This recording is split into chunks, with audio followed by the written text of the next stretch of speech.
Olá, meus caros ouvintes, estamos aqui mais uma vez para partilharmos um pouco de conhecimento e hoje o DM de modo especial vai falar sobre um assunto bem interessante que muitos mestres gostam e que talvez seria bom ter dicas a respeito desse assunto, que são os desafios.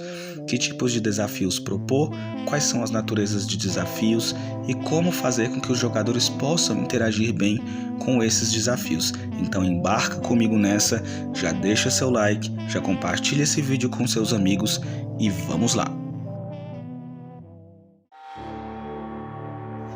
Quando nós falamos de desafio, imediatamente nós imaginamos combate, lutas, magias poderosas, explosões e tudo mais. É claro, isso também são desafios, mas são desafios que testam simplesmente a capacidade de combate dos jogadores. Há outros tipos de desafio, desafios que desafiam também a capacidade de atuação, de interpretação, a capacidade de desenvolvimento intelectual do próprio personagem, não tanto do jogador, mas mais do personagem em si. E ao mesmo tempo desafiam em certo sentido e em certa natureza o próprio jogador também.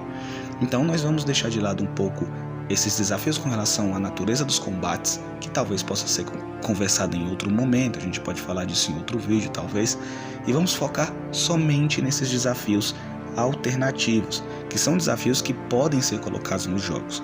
Muitas vezes a gente restringe muito a forma como a gente desafia os jogadores e propõe desafios para eles somente com combates.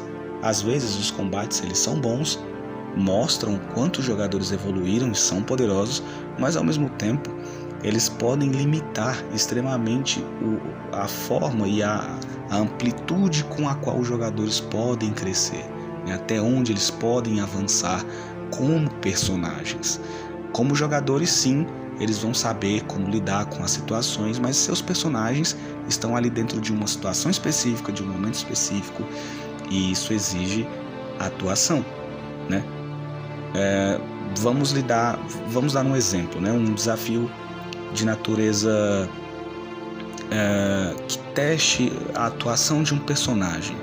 Um refém que foi capturado por um grupo inimigo e os personagens precisam negociar com aquele grupo, que é naturalmente mais forte que o deles, para poder devolver aquele refém. Como que isso ia acontecer?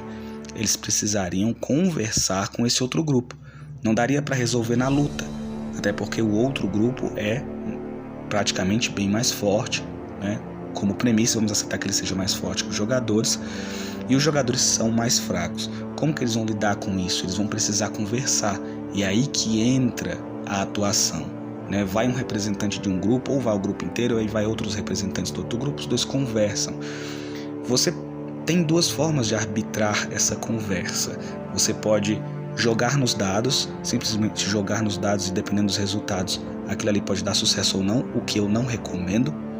Às vezes isso faz com que o jogador não faça nada e confie somente no resultado dos dados e na quantidade de pontos que ele tem aplicados ali para poder somar. Ou você pode fazer com que o jogador lance o seu argumento, converse, tente convencer e baseado naquele argumento ele pode jogar um dado com bônus ou com penalidades, dependendo daquilo que ele disse ao ouvinte, né, ao outro lado. Essa é uma forma alternativa. Uma terceira forma é simplesmente resolver sem dados, o que também é uma forma muito interessante. Você fazer com que o jogador ele faça aquela negociação sem rolamentos de dados, enquanto o outro também conversa. O NPC, o personagem do mestre, conversa igualmente. Então, a partir daquele consenso, surge ali uma resolução para aquele problema. Então eles podem resolver se o refém é resgatado, se o refém é morto, se o refém não é devolvido, enfim. Isso é uma situação que desafia os jogadores a um nível totalmente diferente do que os combates fazem. Os combates estão sempre focados literalmente naquilo que é da natureza deles, é o combate, o dano, a capacidade, o alcance, a velocidade, a força, enfim, todos esses aspectos que não consideram negativos, eles estão simplesmente restritos ali na sua zona. Mas a gente precisa entender que os desafios não estão somente restritos ao combate, mas que eles precisam estar muito mais amplos, né? Eles precisam estar muito mais fora daquela esfera que a gente está acostumado. Outro tipo de desafio muito interessante é o desafio pela sobrevivência. Desafios pela sobrevivência vão testar quantos jogadores estão ali empenhados em sobreviver ou empenhados em obter poder, né? Quando eles estiverem empenhados em obter poder, eles não vão ligar tanto para alimento, para água, para coisas dessa natureza que geralmente a maior parte dos mestres ignora durante os jogos, né? O que se trata de um gerenciamento de recursos. Mas quando ele está focado em pensar no que ele vai comer no outro dia, quantas rações diárias ele tem na bolsa, quantos litros de água ele ainda tem no cantil, será que ele ainda tem tocha para entrar dentro da masmorra? Então essas coisas, elas podem proporcionar desafios e podem gerar situações muito interessantes que desenvolvem momentos muito bons durante os jogos e agradáveis e até muito divertidos, né? Por exemplo, o personagem que tem que entrar numa masmorra, mas ele não é um personagem que conjura magias, então ele não tem nenhuma magia de luz e ele também não tem tochas. O que ele vai fazer? Ele vai coletar madeira, vai coletar ali um pedaço de pano, vai pegar um pouco de óleo, então ele vai montar ali sua tocha. Talvez isso pareça um pouco minimalista demais e muito detalhista, só que se você trouxer isso para sua mesa, você vai ver que os jogadores eles vão se empenhar em querer fazer e realizar essas coisas para que eles possam ter esses recursos para sobreviver.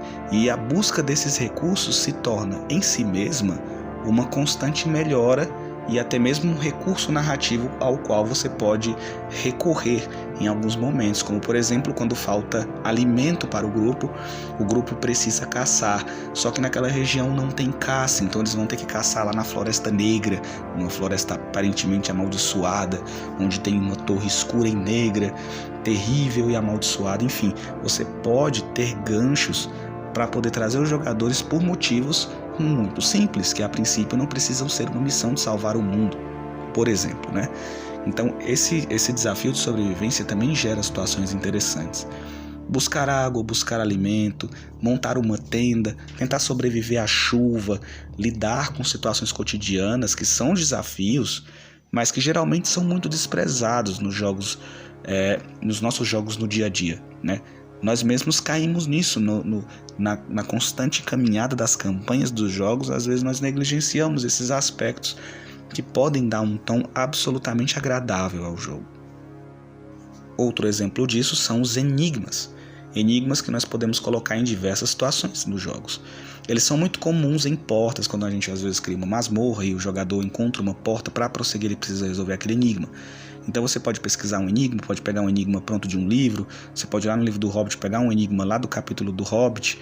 Enfim, tem muita coisa que você pode usar, né? E aí você pode arbitrar, né? Conforme os jogadores recebem um enigma. Por exemplo, ele vai abrir uma porta e aquela porta surge um rosto ali, o rosto dá um enigma. O que é capaz de virar a cabeça de um homem? O jogador imediatamente vai pensar, né? Aquela resposta clássica, né? Que é uma mulher, ela vira a cabeça de um homem. Mas se ele der essa resposta de pronto, ele vai errar e aí vai dar um problema. O jogador vai virar uma estátua de pedra, o jogador vai virar um rato, ele vai ser teletransportado para um local aleatório da masmorra, a porta vai sumir. Enfim, você pode fazer muita coisa assim. E se ele tentar responder certo, você pode simplesmente, ao invés de jogar um dado para arbitrar aquela resolução, você pode deixar o jogador pensar. Deixa ele pensar, deixa ele matutar, deixa o grupo conversar, deixa eles tentarem resolver aquela questão e aí eles chegam na resposta certa, né? Ah, não é uma mulher, é o pescoço. E quando ele responde, a porta abre e revela o caminho, né? Então você pode ter muitas formas de lidar com os desafios. Propor novos desafios é uma essência que às vezes se perde quando nós focamos muito no combate, né? Eu sempre falo, como falei nas dicas do vídeo passado, o combate ele não é ruim, mas quando você torna ele a finalidade dos seus jogos, ele torna os jogos cansativos e maçantes. Então é legal você propor desafios diferentes, né? Deixa os jogadores pensarem. Quando você criar sua história, e aqui vai outra dica, né? Uma dica que não é tanto quanto o desafio, mas uma dica mais para a criação da história. Quando você criar uma história que parte do ponto A ao ponto B, e você não sabe como os personagens vão resolver aquela viagem, deixe eles pensarem, deixe eles tentarem resolver aquela questão. Imagine, é claro, pense e reflita nas possibilidades que eles podem ter, né, para chegar do ponto A ao ponto B, de barco, de cavalo, de avião, teletransportando, de balão, de dirigível, de dragão. Você pensa em todas as possibilidades, mas deixe eles livres para que eles possam resolver por si mesmos aquelas questões, né? Quanto menos dados nós jogarmos nessas arbitragens desses outros desafios, é até um tanto melhor. É óbvio, aqui não é uma crítica contra a jogada de dados, obviamente. Os dados eles são maravilhosos, eles proporcionam situações muito boas, né? Que só os dados podem proporcionar. Mas quando você perceber que o jogador está pensando como o personagem, então deixe ele pensar como personagem. Se ele estiver pensando como personagem dentro daquela situação, melhor ainda. Assim ele consegue resolver aquele problema, aquele pepino, resolver aquela questão com mais facilidade e vai contribuir para enriquecer a narrativa e o próprio grupo de aventureiros. Sempre tente lembrar que a natureza dos desafios é fazer com que o jogador ele encarne cada vez mais o personagem e que ele possa tratar a situação diante dele não como ele mesmo trataria, mas como o personagem trataria aquela situação. Quando o jogador começa a agir assim, quando ele olha para aquela situação como o personagem e tenta resolvê-la como ele, significa que você efetivamente teve sucesso com o exercício daquele desafio e que o jogador finalmente está conseguindo fazer com que ele atue, literalmente. Então o jogo se torna de fato uma atuação de papéis. É uma coisa que a gente precisa trazer de volta para os nossos jogos, essa atuação de papéis.